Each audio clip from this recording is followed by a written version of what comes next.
Merhaba arkadaşlar, kanalımıza hoş geldiniz. Bugün sizler için iki harika oyuncumuz Ebru Şahin ve Akın Akınözü'nden yeni ve güzel paylaşımlar sizler için hazırladık.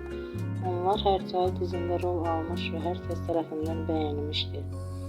Biz de sizler için onların güzel ve romantik karelerini hazırladık. Bu videoların devamlı gelmesini istiyorsanız kanalımıza abone olup yorum yazmayı unutmayın. Hələlik bizden bu kadar.